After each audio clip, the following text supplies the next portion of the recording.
Durante años ocultó sus verdaderos sentimientos. Pero cuando conoció a una persona que le enseñó a reír de nuevo y a sentir el calor de la cercanía, tuvo que tomar una decisión: mantener el silencio por las expectativas ajenas o dar un paso hacia el amor que podía cambiarlo todo. Me llamo Manuel. Tengo 48 años y, aunque a veces me cueste admitirlo en voz alta, soy viudo desde hace ya demasiado tiempo. La casa en la que vivo, en las afueras de Sevilla, es grande, espaciosa, con patios interiores, balcones que dan al jardín y habitaciones que ya ni sé para qué sirven. No lo digo con orgullo, lo digo con una especie de resignación amarga. La compramos cuando todavía pensábamos en un futuro lleno de visitas, cenas, celebraciones familiares, pero el destino se encargó de vaciarla. Ahora es un espacio silencioso, casi solemne, que me recuerda a cada paso lo que perdí. Mis días, hasta hace poco, eran idénticos entre sí. Me levantaba temprano, desayunaba con prisa aunque no tuviera nada que hacer, y luego me entretenía con los perros. Tengo varios: 2 pastores alemanes, un par de labradores y una perra mestiza que recogí de la calle. Son mi única compañía real. A veces me pregunto si no he terminado pareciéndome a ellos, inquieto, dependiente de rutinas simples, necesitado de movimiento para no pensar demasiado. La rutina, sin embargo, tiene una cara cruel. Te adormece, te convierte en una sombra que se arrastra entre las paredes sin proponerse nada. Y yo, sin darme cuenta, me fui apagando. Hasta que llegó un momento en el que supe que debía hacer algo. Los perros me sobrepasaban. Yo ya no tenía la paciencia ni la disciplina para educarlos, y cada día se volvían más revoltosos. Me repetía que era por ellos, que necesitaban alguien que les diera orden. Pero en el fondo, lo que necesitaba era otra cosa: una presencia humana que interrumpiera mi aislamiento. Por eso llamé a un adiestrador. Me recomendaron a un hombre más joven que yo, un tal Ángel. Nunca olvidaré la primera vez que lo vi aparecer en la entrada de la finca. Era una mañana soleada, de esas que en Sevilla parecen multiplicar el calor incluso en primavera. Yo estaba en el porche, con una taza de café en la mano, intentando que la cafeína sustituyera lo que en realidad me faltaba: energía vital. Escuché el motor de una furgoneta, y cuando levanté la vista, lo vi bajarse con un movimiento seguro, casi calculado. No sé qué esperaba encontrar: quizás un tipo con pinta demasiado seria, distante, alguien que tratara el trabajo como un trámite. Pero Ángel no era eso. Su manera de caminar transmitía algo difícil de describir: seguridad sin arrogancia, calma sin pasividad. Saludó con un buenos días, breve, directo, mientras los perros, excitados, corrían a su alrededor. Yo contesté con un gesto de cabeza, intentando mantenerme neutral, aunque por dentro sentía una extraña agitación. Observé cómo se agachaba frente a uno de los pastores alemanes, cómo extendía la mano abierta, sin brusquedad, dejando que el animal decidiera acercarse. El perro, que conmigo siempre se mostraba desafiante, se detuvo, ladeó la cabeza y, sorprendentemente, obedeció con una calma inesperada. Esa escena me descolocó. No era solo que tuviera técnica, era otra cosa.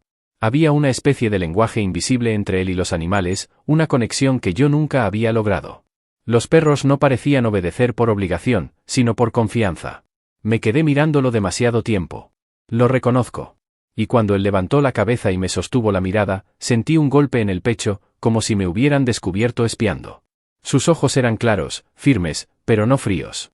Había en ellos una atención tan directa que me incomodó. Aparté la vista hacia el café, fingiendo darle un sorbo, aunque ya estaba frío. Ese primer contacto visual fue como una alarma. Llevaba años convenciéndome de que no necesitaba a nadie, de que la soledad era mi refugio. Y, sin embargo, en apenas un segundo, noté cómo todo ese discurso empezaba a tambalearse. Ángel se acercó al porche tras dominar con facilidad a los perros. Se presentó con educación, sin exageraciones. Yo intenté sonar correcto, incluso autoritario, pero mi voz tenía un matiz extraño, quebrado. No sé si lo notó, pero lo cierto es que al estrechar su mano sentí algo más que un saludo. Era un gesto normal, cotidiano, pero mi mente lo amplificó. La jornada continuó con ejercicios de obediencia, paseos alrededor del jardín y explicaciones técnicas que él me daba con serenidad. Yo asentía, fingiendo atención plena, pero en realidad estaba pendiente de otra cosa, de sus pausas, de cómo modulaba la voz, de la manera en que sus ojos recorrían cada movimiento de los perros y, a ratos, se desviaban hacia mí. No había nada impropio en su actitud. Todo era profesional.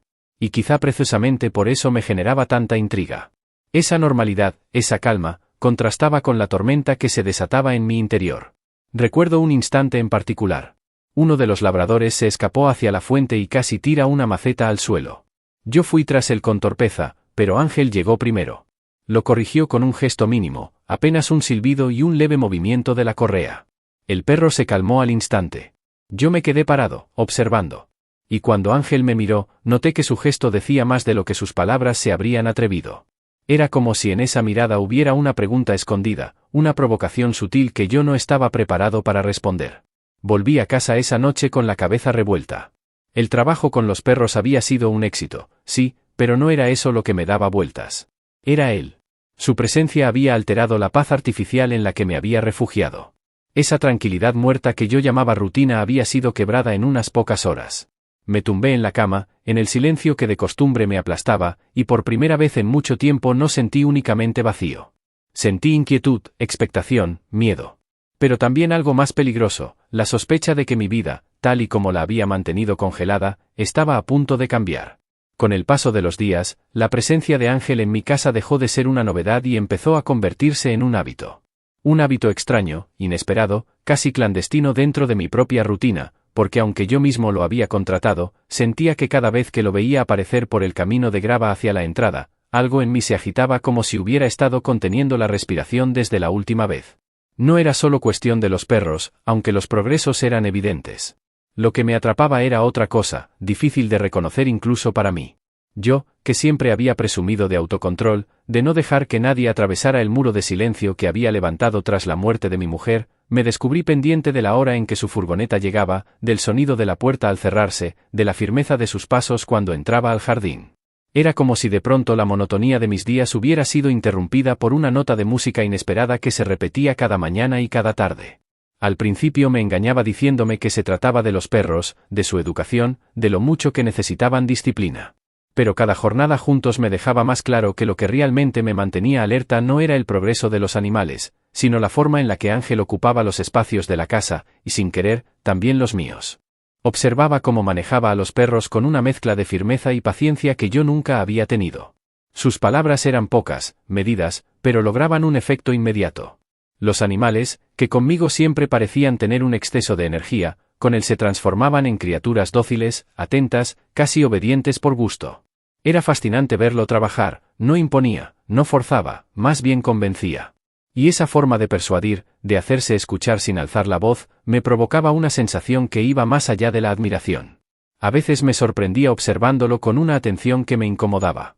No era solo el hecho de mirar, era la manera en que me sorprendía analizando cada gesto, cada pausa, cada mirada lateral.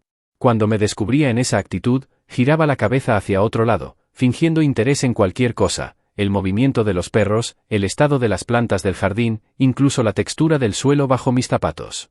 Pero el disimulo no siempre era perfecto, y en más de una ocasión tuve la impresión de que Ángel se daba cuenta. No lo mencionaba nunca, claro. Su rostro seguía siendo impenetrable, casi disciplinado, como si en él aún vivieran restos de la vida militar que me había confesado en una de nuestras primeras charlas. Pero en pequeños detalles se deslizaba algo distinto, un silencio que se prolongaba más de lo necesario, una mirada sostenida un segundo de más, una respuesta breve que parecía esconder otra cosa. Y yo, sin querer, empecé a buscar esos gestos ocultos como quien busca señales en el cielo. Las mañanas que antes eran idénticas entre sí empezaron a tener un peso distinto. Me levantaba más temprano, preparaba 2 tazas de café en lugar de una, aunque solo tomara la mía. A veces me convencía de que era un gesto de cortesía, pero en realidad era la forma más evidente de admitir que lo esperaba. Los perros también lo intuían. Cada vez que escuchaban el motor de su vehículo, corrían hacia la verja con una excitación distinta a la que mostraban conmigo. Un día, mientras Ángel trabajaba con uno de los labradores, me pidió que sostuviera la correa para mostrarme cómo debía marcar el ritmo de la caminata. Me coloqué torpemente a su lado y seguí sus indicaciones. Fue entonces cuando, sin buscarlo, su mano rozó la mía al corregir mi postura. No fue nada significativo, apenas un contacto fugaz, pero en mi interior resonó como un trueno.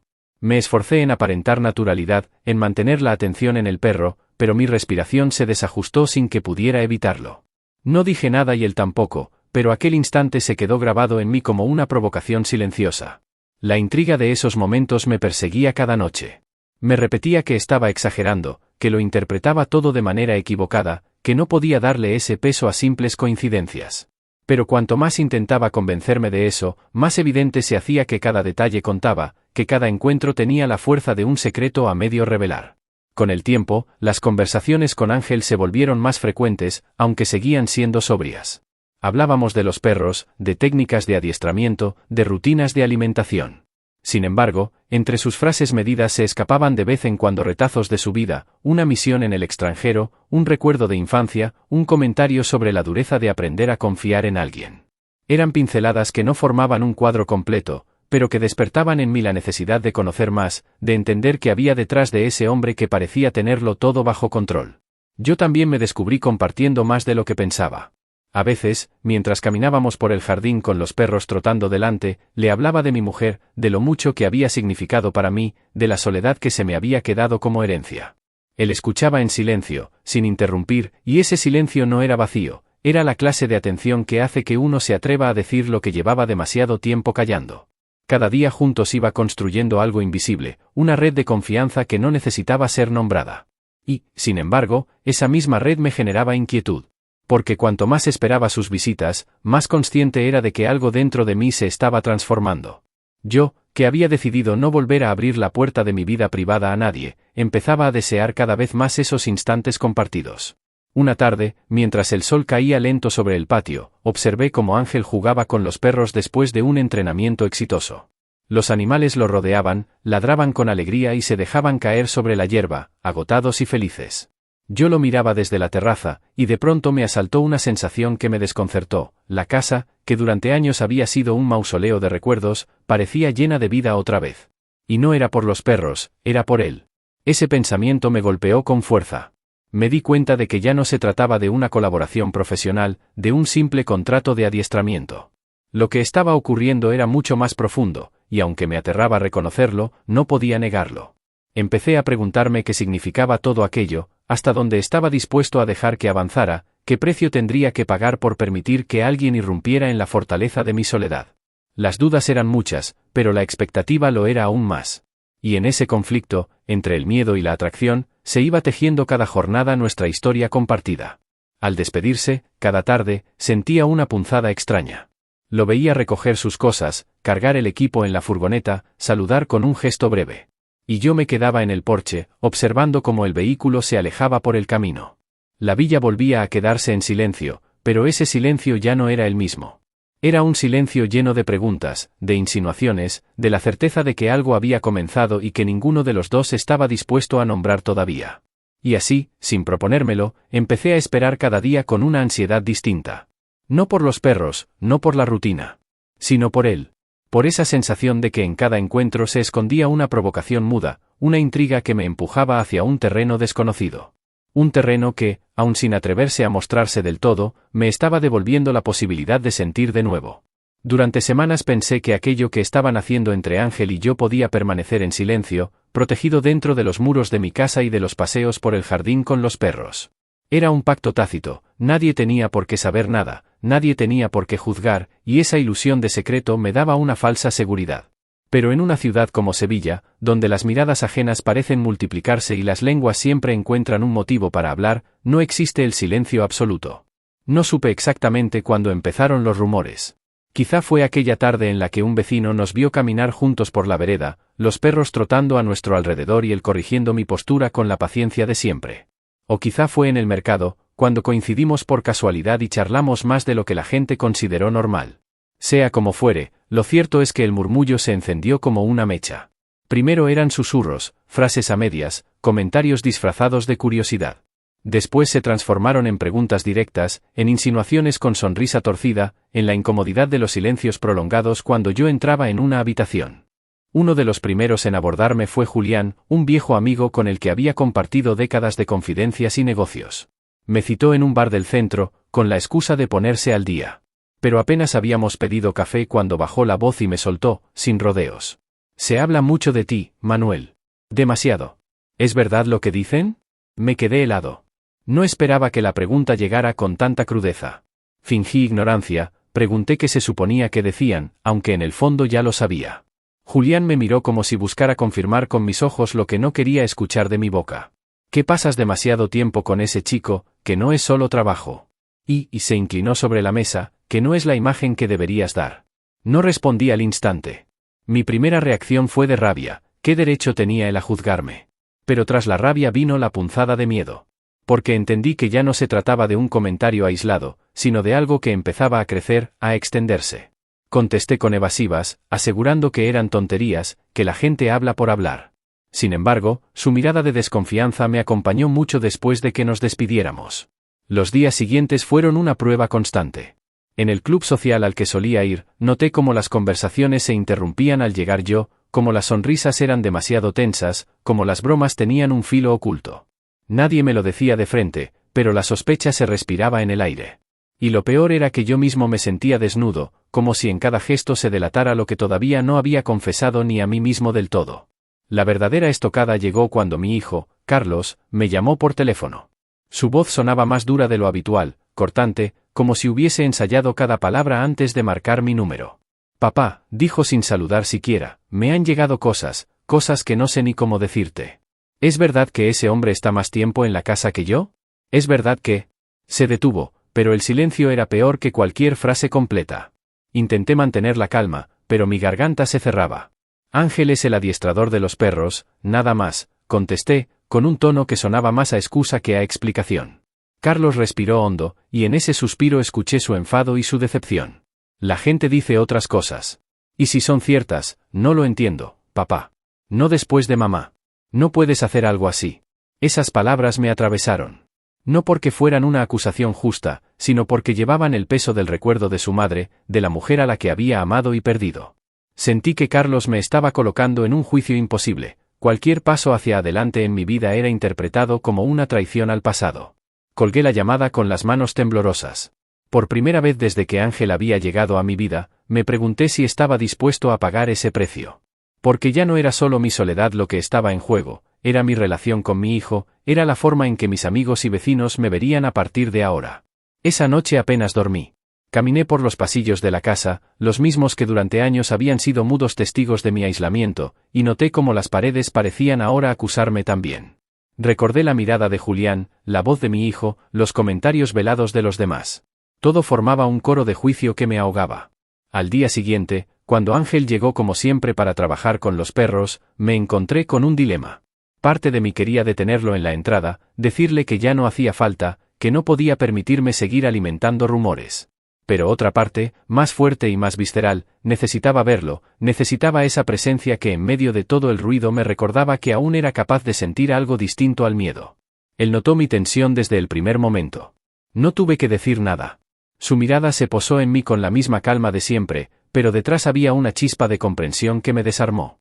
Y aunque hablamos solo de rutinas y de comandos para los perros, cada palabra suya sonaba como un recordatorio silencioso de que el verdadero problema no estaba en él, sino en el mundo que nos rodeaba. La presión, sin embargo, no dejó de aumentar. Amigos que antes me llamaban a menudo dejaron de hacerlo. Invitaciones que antes llegaban con naturalidad empezaron a escasear. Y yo me vi en la extraña posición de tener que justificar mi propia vida ante quienes nunca se habían preocupado por ella. El rumor se había convertido en una prueba, y yo estaba perdiendo. No era solo el temor a ser señalado, era la certeza de que podía quedarme solo, incluso más solo de lo que había estado antes de conocer a Ángel. Porque antes, al menos, el silencio de la casa era neutro. Ahora, en cambio, el silencio se había llenado de reproches.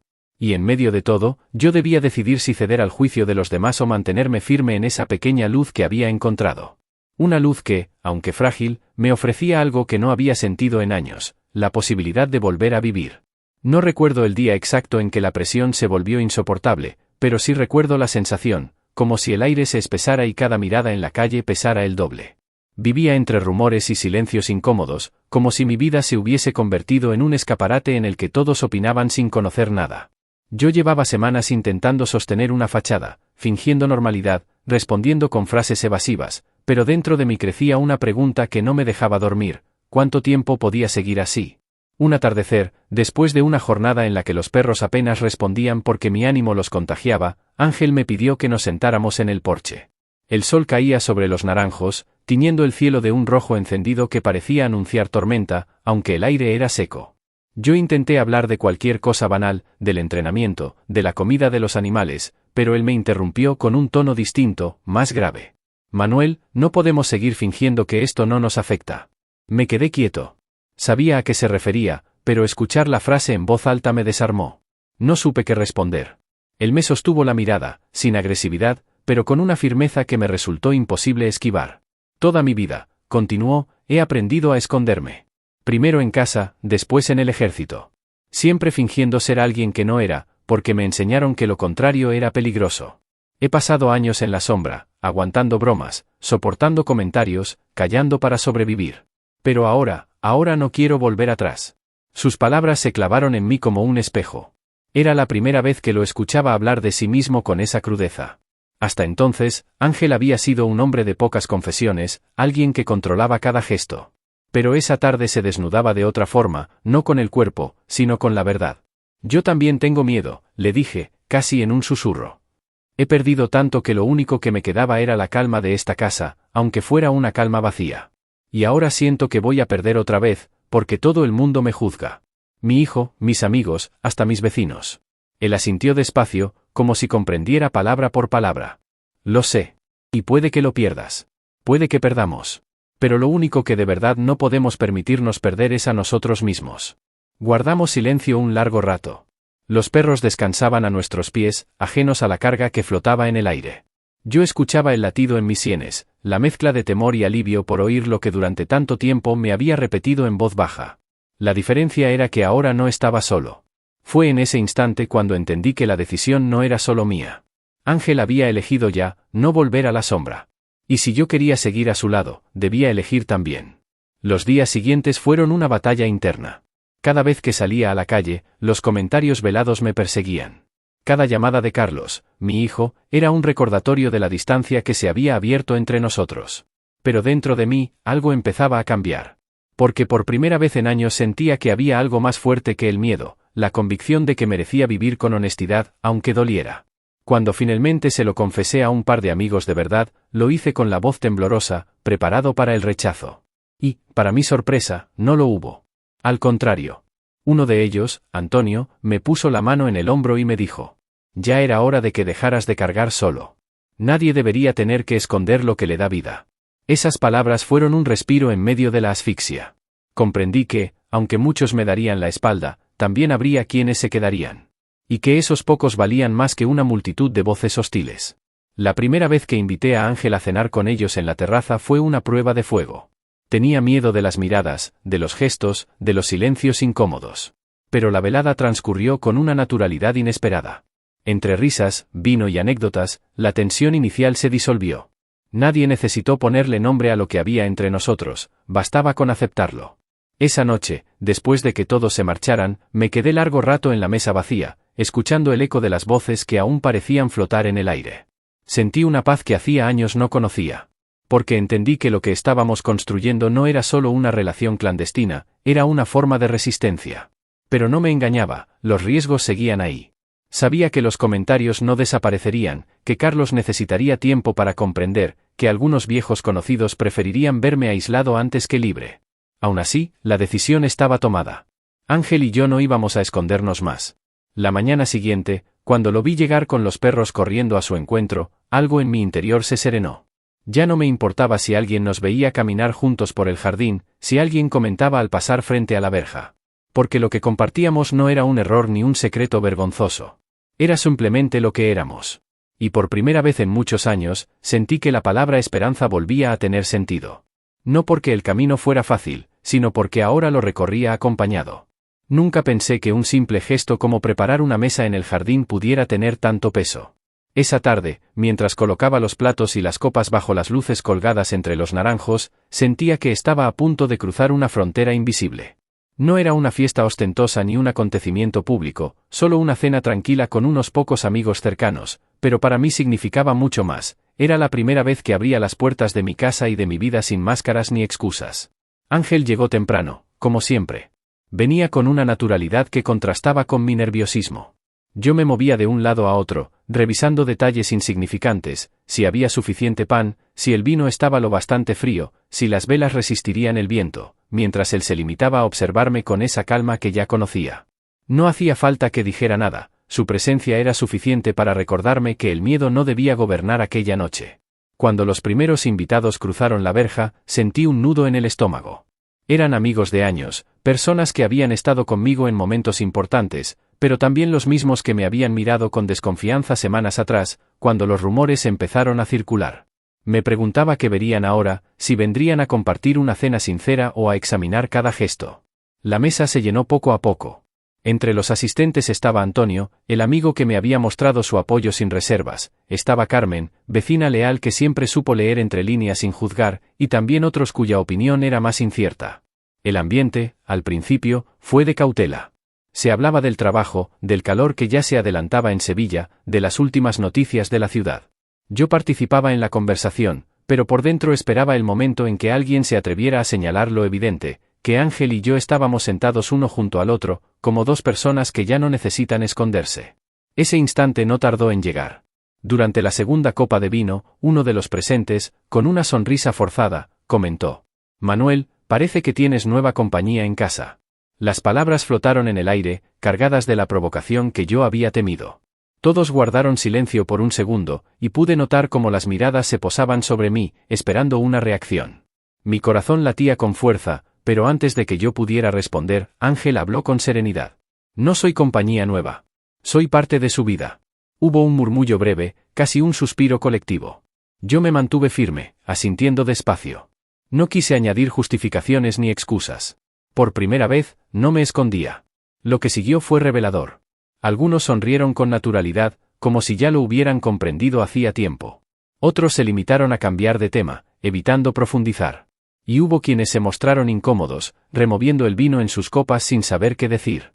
Pero lo importante era que el mundo no se había derrumbado. La vida continuaba, y nosotros seguíamos allí, sentados codo a codo. A medida que avanzaba la noche, el ambiente se fue relajando. Las risas empezaron a surgir, los brindis se repitieron, y la tensión inicial se disolvió bajo las luces cálidas del jardín. Yo observaba a mis amigos y pensaba en lo extraño que era descubrir quién estaba dispuesto a aceptar la verdad y quién prefería quedarse en la sombra del prejuicio. Carlos, mi hijo, no estaba presente. No porque no lo hubiera invitado, sino porque aún necesitaba tiempo. Su ausencia era una herida abierta, pero también una prueba de que los cambios más profundos requieren paciencia. Confiaba en que, con el tiempo, entendería que no se trataba de traicionar la memoria de su madre, sino de aprender a vivir de nuevo. Cuando la cena terminó y los últimos invitados se marcharon, me quedé solo con Ángel en el jardín. Las luces seguían encendidas, los platos medio vacíos aún en la mesa, y los perros dormían a pocos metros, ajenos a todo. Sentí entonces una calma distinta, no la calma vacía de antes, sino una paz llena de significado. «¿Ves?», me dijo Ángel, apoyando la mano en la mesa. «No ha sido tan terrible». Lo miré y sonreí, con un alivio que me pesaba menos en el pecho. Ha sido necesario. Porque esa era la verdad. No se trataba de celebrar una victoria ni de gritarle al mundo quiénes éramos. Se trataba de no vivir con miedo, de no dar más poder al silencio que a la verdad. A la mañana siguiente, cuando desperté, me descubrí pensando en todo lo ocurrido. El riesgo seguía ahí, los comentarios de la gente, las miradas, los juicios. Nada de eso desaparecería de un día para otro. Pero lo que había cambiado era mi forma de afrontarlo. Ahora no era una carga que llevaba solo, era una decisión compartida. Con el paso de las semanas, noté cómo algunos conocidos se alejaban, incapaces de aceptar. Entre ellos estaba Julián, el mismo que había sido amigo durante años y que me había cuestionado en aquel café. Sus llamadas se hicieron menos frecuentes, hasta desaparecer. Comprendí entonces que su amistad estaba condicionada, que nunca había sido tan sólida como yo creía. Y aunque me dolió, también me liberó. Porque entendí que no todo el mundo merece quedarse en tu vida. Por otro lado, descubrí nuevas formas de compañía. Antonio venía más a menudo, Carmen me ayudaba en el jardín, y algunos de mis vecinos empezaron a saludar con respeto, incluso con simpatía. No todo eran pérdidas. También había ganancias, la sinceridad atraía a quienes de verdad valían la pena. La mayor lección llegó una tarde, cuando Carlos apareció sin previo aviso. Lo vi entrar por la verja con gesto serio. Sentí que el corazón se me detenía. No sabía si venía a reprocharme algo o a tender un puente. Nos quedamos frente a frente, con un silencio denso entre nosotros. Finalmente habló. He pensado mucho. No lo entiendo del todo, pero eres mi padre. Y no quiero perderte. Aquella frase, tan simple, fue suficiente para devolverme la esperanza. No había aceptación plena aún, pero sí un camino. Y eso era todo lo que necesitaba. Al final, entendí que la vida no se mide por la ausencia de problemas, sino por la capacidad de enfrentarlos sin renunciar a uno mismo. Esa cena en el jardín fue el símbolo de un cambio, Ya no se trataba de huir de los rumores o de esconder lo evidente, sino de vivir con la frente en alto, aunque eso significara arriesgarlo todo. Esa noche, mientras apagaba las luces del patio y dejaba que el silencio volviera a la villa, me descubrí respirando con una serenidad nueva. Ya no era la calma hueca de la soledad, sino la paz de saber que había elegido ser honesto. Y que, a pesar de los juicios, de las pérdidas y de las batallas por venir, había ganado algo que nadie podría arrebatarme, la libertad de vivir sin máscaras.